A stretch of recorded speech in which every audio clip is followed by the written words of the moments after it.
Good morning, everybody, and welcome to this week's weekly wrap. There's three of us on the screen this morning. Pat, how are you, my friend? Another week in the barrel, so good to go. Absolutely, mate. It's always nice to have another week in the barrel and get it done and dusted. Always nice. And what about you, Mickey? How are you doing? Another day in paradise, gents. Another day in paradise. I always walk in here on a Friday and go, "Where the hell did the week go?" But it's all good. We've almost survived winter too. Yeah. This is end of August. Winter's done and dusted for us. So come Monday, it'll be. What are we going into next? What is it? Spring. Spring. Yeah. Beautiful. So all you hay Have, fever sufferers out there, good luck with that. have you noticed the blossoms? The blossoms are off their head this year. They are coming up beautifully. Yeah, it looks pretty cool. The old pears, the ornamental pears look unbelievable this time of year. Yeah, no. Yeah, no, look, it's actually a great time in Melbourne, and more importantly, we're now heading into the spring carnival. Footy's over, so we don't need to talk about that crap anymore.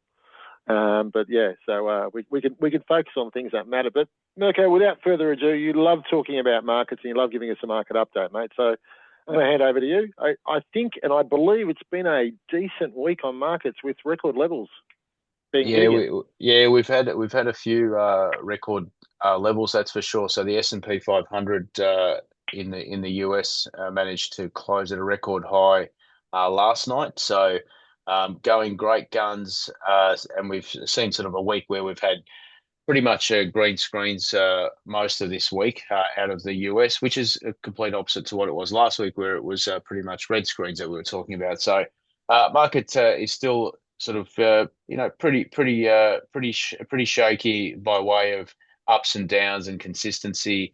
We keep hitting these record highs, and I suppose the question becomes how long can that continue? And is the market pricing in perfection? When it comes down to results and the like. So, like as an example, last night we had Nvidia report, and they missed their earnings by a couple of percent, right? Still managed to generate $46 billion in the last 3 months, right? And a net profit of $25 billion. But the market actually saw the stock come off after they reported. This is a $4 trillion company, but to give you an idea, such strong financial results. These are not IT companies that are hoping that one day they're going to turn a profit. These are just mega behemoths that are making bulk profits.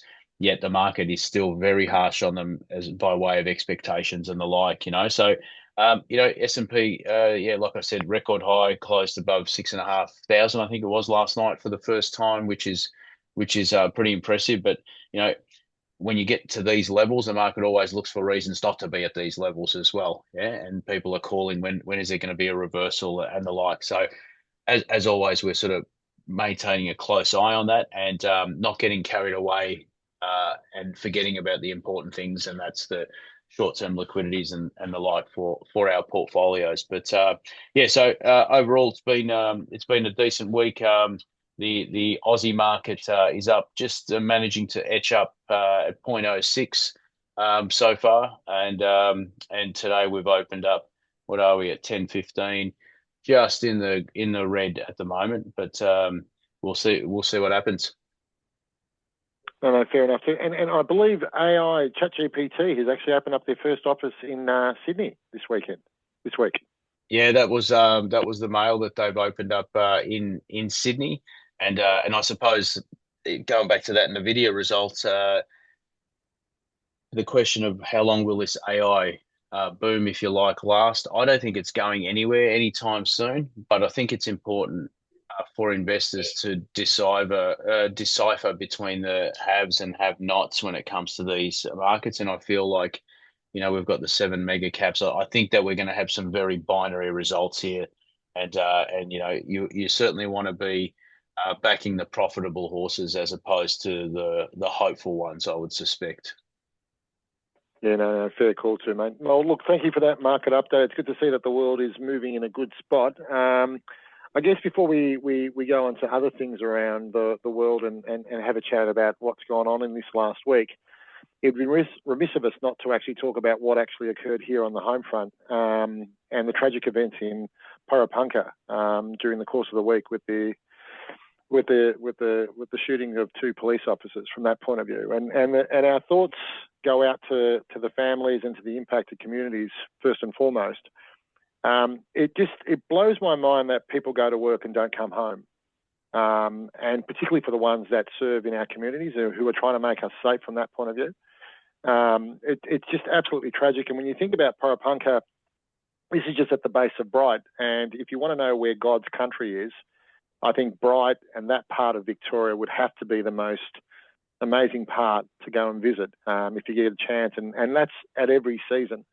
And for those communities to be going through what they're going through at this particular moment in time is just tragic. I don't know, boys, is there anything you'd like to add to that? Or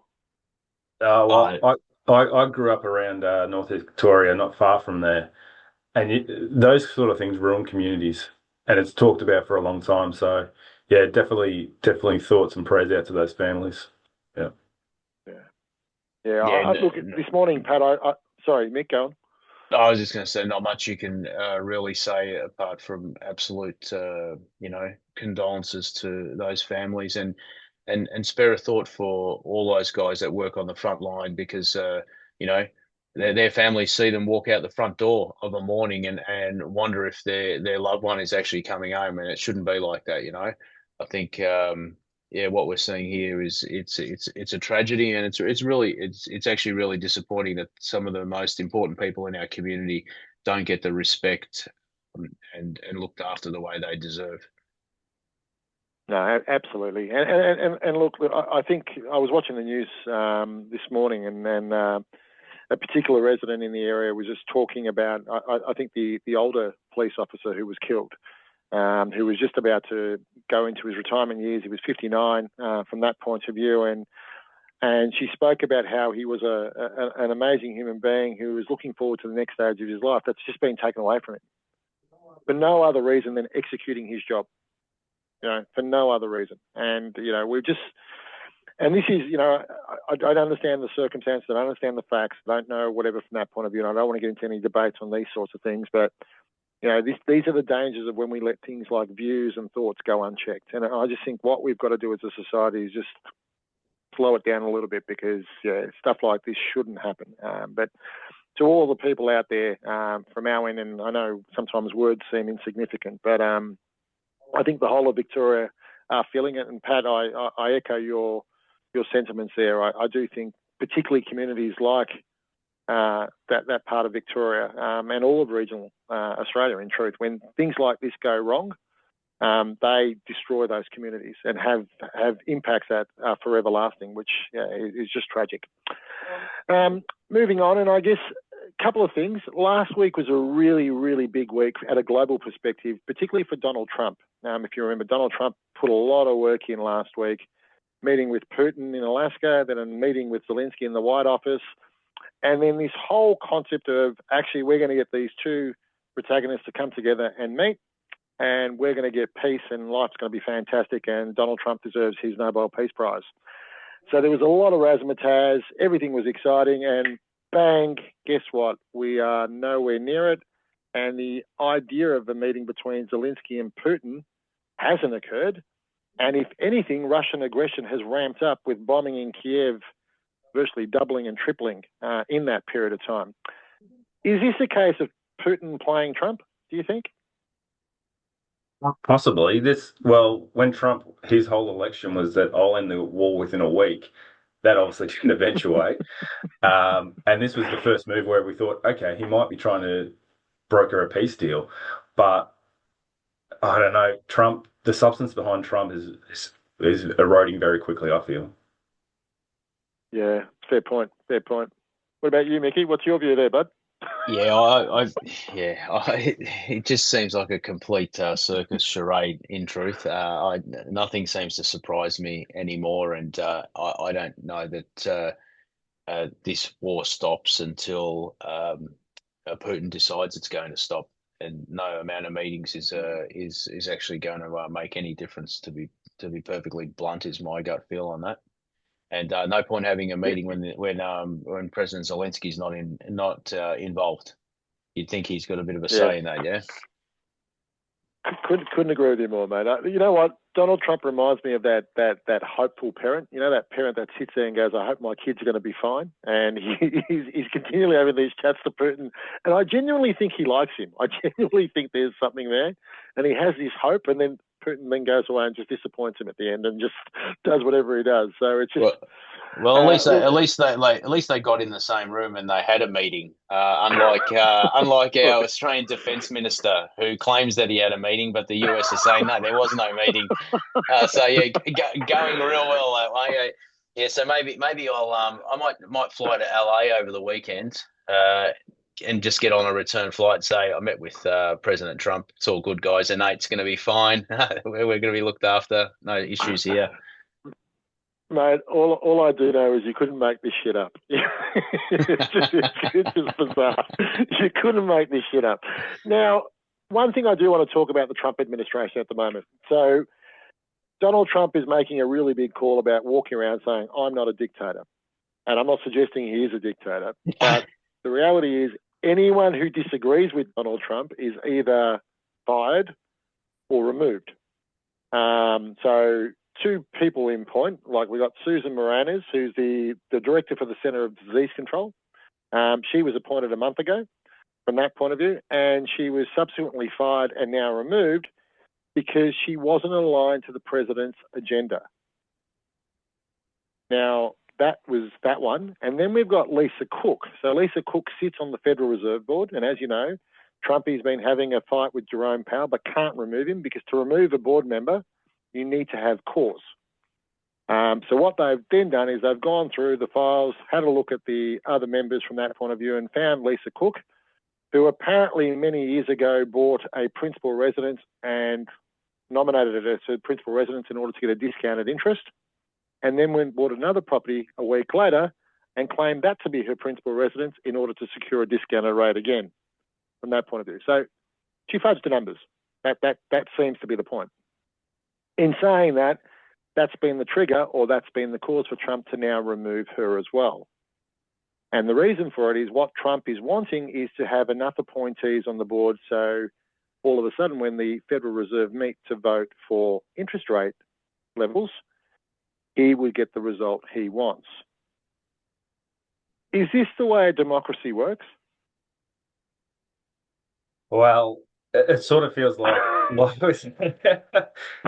word democracy, that's what America really talk about. They're the best democracy in the world, but at the moment it doesn't feel like that. And he'll take these people out and then he'll get the vote of what he needs to be done. Then these people will try and sue him and they'll probably be reinstated. But the damage is already done. He got what he wanted in that vote or that decision. So is it a democracy? I'm not sure. Not sure. Yeah. So I'm so glad you've joined us on this weekly wrap, Pat, because now instead of two people that are going to be banned from going to the US, there's three. So whatever plans you had about traveling, we're done, mate. We are so done. But you know what? I look at all of this, and there was the other example where President Trump fired the head of our version of the Bureau of Statistics, yeah, because he didn't like the data that was being put out. This has no bounds, and it's almost like the kid that doesn't get the answer they want from dad, so they go and ask mum, and if that doesn't work, they'll call one of the grandparents and go, "Can you go into bat for me?" And until I get the answer that I actually want. This is absolutely incredible, and all crap aside, when you talk about the government and the central bank, these two have to be two mutually exclusive organizations, and show extreme independence. That's the fundamentals of this. But we're seeing none of that right now, and the fact that you would make comments about your central bankers over social media because you've cracked the sads because you didn't get the result you want. I just find that incredibly, unbelievable from my point of view, and it actually jeopardizes all of the fundamentals that we believe in when it comes to economies and markets and the like. In truth, Yeah, that is a fair point, Mark. I guess for mine, there's probably 3 points that just kind of resonate in your mind. Ultimately, data matters, yeah, and we make decisions based upon that data. And if all of a sudden that data is now being manipulated, or it's not true, or we have our doubts in its application and the way it was calculated, and so on, all of a sudden that brings to question your whole decision-making framework. So that's a massive risk. The second thing that plays in my mind is, what does this do from an impact perspective? Like, if this was happening in a country like a third world country, like call it the old Zimbabwe's, whatever, from that point of view, or when you had or when Australia was a banana republic, let's say, all these sorts of times, you're kind of sitting back going, if all of a sudden America becomes that, who then is that next leader? Who takes America's space to play in that role, to provide that sort of surety that we need as investors, that we're looking for and hoping for? And I think the thing that's amazed me the most in all this is the resilience of markets. The way the market has just gone, nothing to see here, and just kept on going. That's the thing that I'm really struggling to piece in my own head, and I'd be interested in your thoughts, Mick. Are markets basing themselves on ignoring the noise and just focusing on the data that's coming from the companies? And the reporting from the companies is actually good. So let's not kid ourselves. Like, the numbers that you spoke about in the video, they were quarterly numbers, not annual numbers. They were quarterly numbers, for God's sake. So when you look at the data's good. But I'm just sitting here going, there's a disconnect between geopolitically and what's happening at a political level and the economics of it. Do you think markets have matured, or do you think markets have just gone, nothing to see here, let's keep on moving? Yeah, look, I actually get a sense that there's a bit of sort of complacency on that front. And, we focus a lot of our attention on all of the knowns, the things that we do know, and sort of, the data that we look at, and we say, okay, how do we act upon this data? What should be the outcomes of this data? But I think that there's going to be, and certainly from when we think about it, our level of thinking on markets and the like is concentrating on the things that you don't know. They call it the unknown unknowns, and they're the ones that get you, that come from left field. And I do believe that we need to think outside the square. And if I go back to our recent investment committee, there was a lot of talk about sort of saying, what are the things that we're not thinking about? What are the scenarios that perhaps we need to consider in order to ensure that we're in good shape from that perspective? And you can't help think that with the volatility that is not necessarily in markets, because markets have been relatively sort of strong in that respect, a la the record numbers and whatnot. But the volatility around the decision-making frameworks, around governance, around geopolitics, we can't just deny that. And that just seems to be ramping up. And examples like the ones we've just covered off on just further illustrate that to me, that we need to be really wary of that. There's, we haven't even mentioned that, the US government took a 10% stake in Intel this week, right? That's unheard of, right? That's like, how could I? That's I don't know. The government saying we're going to buy 10% of Commonwealth Bank this week in Australia. It's actually incredible. So, all those things, the rules of engagement, the rules of the game, the rule book out the window, because just we may not be playing by the rules all the time.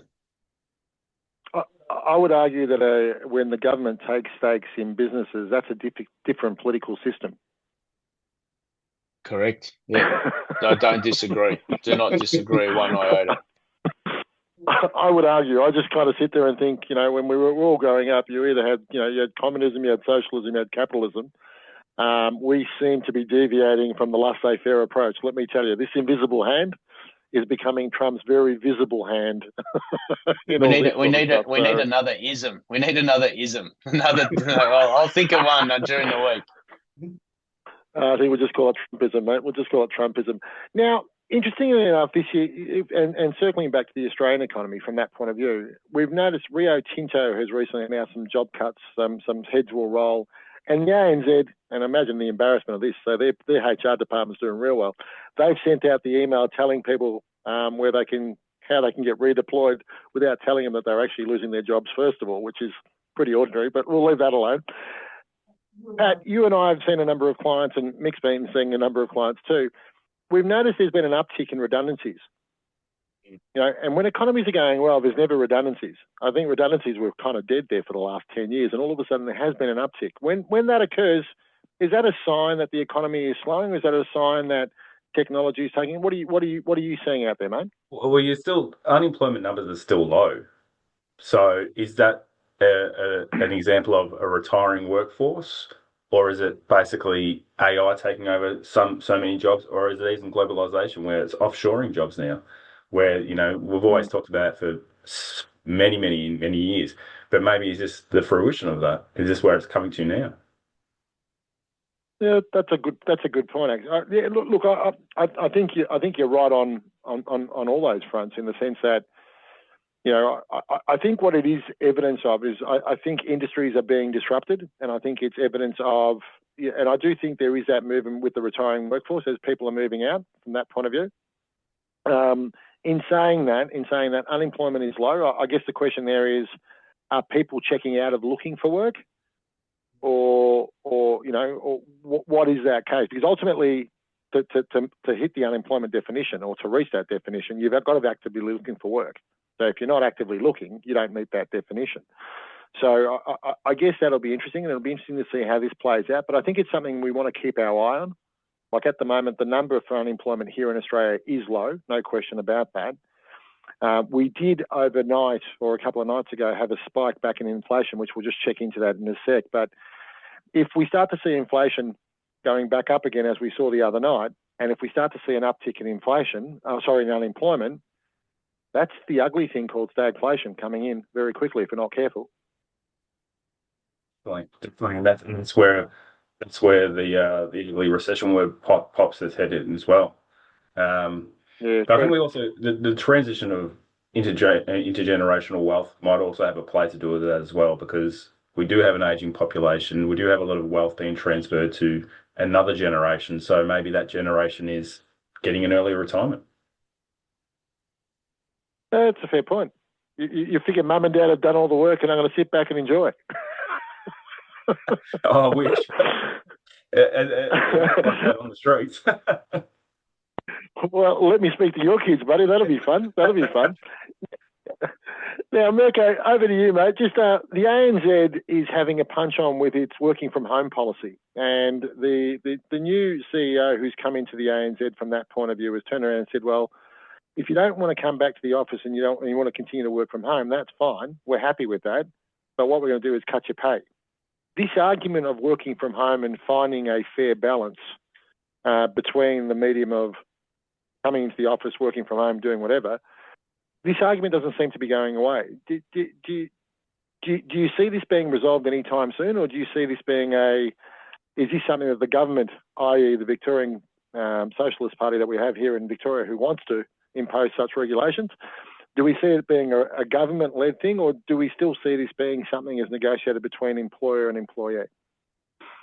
Look, I think this has got to come down to, at a company level and allow them to make their decisions and the like. This isn't a place for government. This isn't a place for the unions. It really, at the end of the day, the people that actually pay the bills and pay the wages, they need to work out what works for their business and what their requirements are. And there's certainly a case if you can do your entire functionality from home, good luck to you. But in certain instances, that's actually not possible. And I think that we need to respect both sides of the coin here, because at the end of the day, if you don't if that doesn't work for you, that's fine. There will be a company that fits the bill. It might be some sort of IT company that doesn't have a head office, and that's how they roll. No problems. But certain institutions, and in this case, and no doubt that Nuno will get slammed for this because he's been outspoken about it. But you know what? He's sort of gone in there and said, I've been appointed in a pretty important position here to run this bank. and I feel that this is what we require. He's not doing it to, as a pain point for people or not. He's just saying this is what the business requires.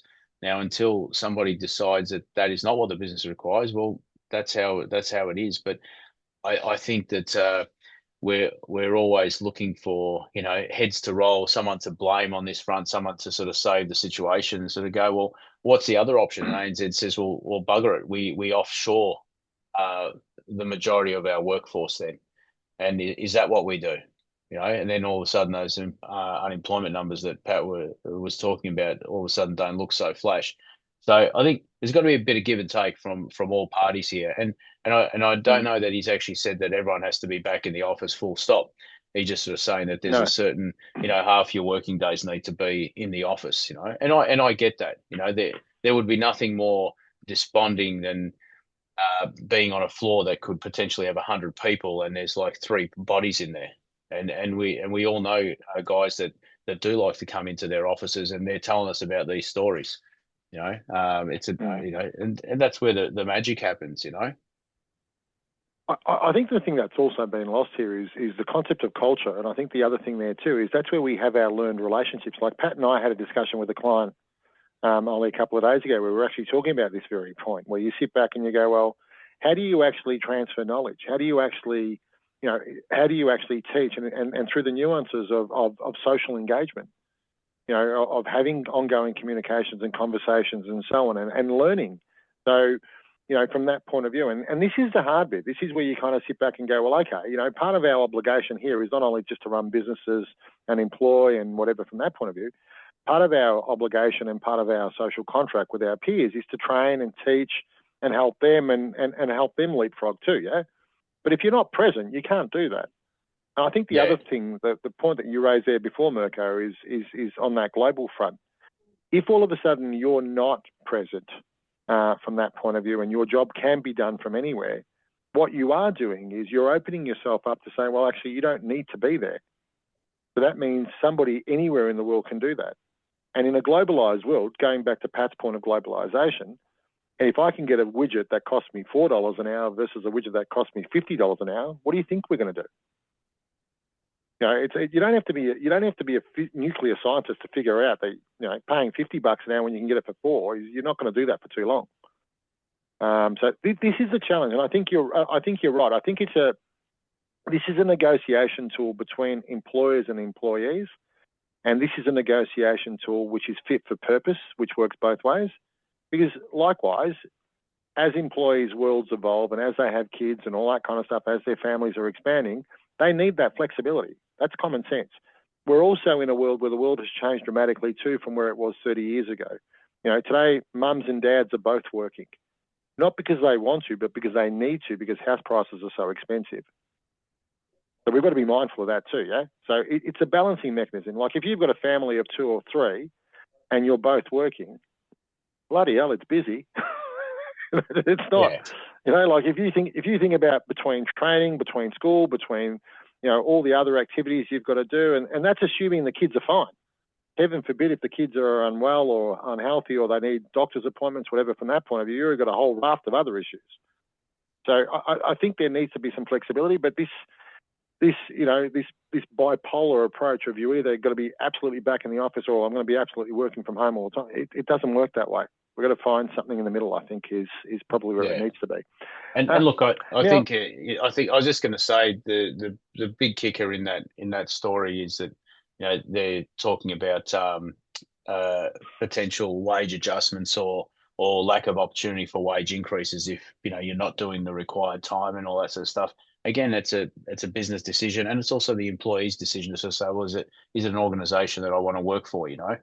Interesting how this makes the headlines. And I think when Nuno took over at ANZ, one of the things he rolled out was that all presentations must be no more than 5 pages and try and keep the meetings to 15 minutes, being respectful for people's time. He said, don't waste time. Let's just get stuff done and get on with it. So trying to shake up that culture. That ultimately, when you're at the head of the organisation, that's what you've been asked to do. I would say let them do their job, and if it doesn't work for you, that's cool. There'll be somewhere else that does. No, true. Hey, Qantas, what a cracking result, eh? Yeah, real cracking result. I tried to book a flight 2 weeks ago to Sydney. Thanks very much, Qantas, and it was like 500 to $700 one way. And yeah, this is definitely what happens when I suppose the government bails you out, and there is bugger all competition. I saw Virgin actually had their results come through this morning as well, and yeah, pretty impressive since relisting back in June. Well, look, you know what? I'm pleased that Qantas is making money. I'm pleased that they're paying a good dividend. Maybe they would like to hold back on some of that dividend and just focus on customer service and stop cancelling flights, because it is as frustrating as hell. And I love the fact that when they cancel your flight, it's, hey, they send you an email now to apologise because we're really sorry about the fact, but hey, don't worry about the fact that you're there now for another 6 hours for no reason, but we'll leave that alone. But yeah. For Doesn't all our matter. Now, listeners, just Luke was stuck at Brisbane Airport for 6 hours last week. He was pretty happy about it, let me tell you. no, not happy at all. Let me tell you. Now, inflation. Let's just check in on that. Just mindful of time too. But inflation the other day spiked pretty heavily, Mirko, from that point of view. And I guess from that end, like internally in the office here, we were kind of sitting back going, look, the likelihood of an interest rate cut in September was looking pretty healthy. I don't think so. What do you reckon? Yeah, not off the back of those numbers. I think we come in at 2.8 versus 1.9 for June. So I think that all of a sudden the Reserve Bank will do what it's done in the past and sort of said, oh, let's just have a look at that data point. Let's maybe look at one or two more before we make a decision to cut again. So there's not many economists and pundits that are actually now predicting a rate cut in September. Maybe if we're lucky, we squeeze one in on the Melbourne Cup week in November. Yeah, no, absolutely. And Pat, we noticed last week too, the government actually, and this was a quiet introduction, this one, the deeming rate, the change to the deeming rate was by 0.5%. Correct. Yes, that took me surprised because we have these things like the cost of living crisis, all these kind of things, and then they increase the deeming rate. It won't affect everyone, but it's going to affect some people, which was very bold by the government. I didn't think it was going to happen, but yeah, by what, 0.5% on the deeming, on the higher level of the deeming rate.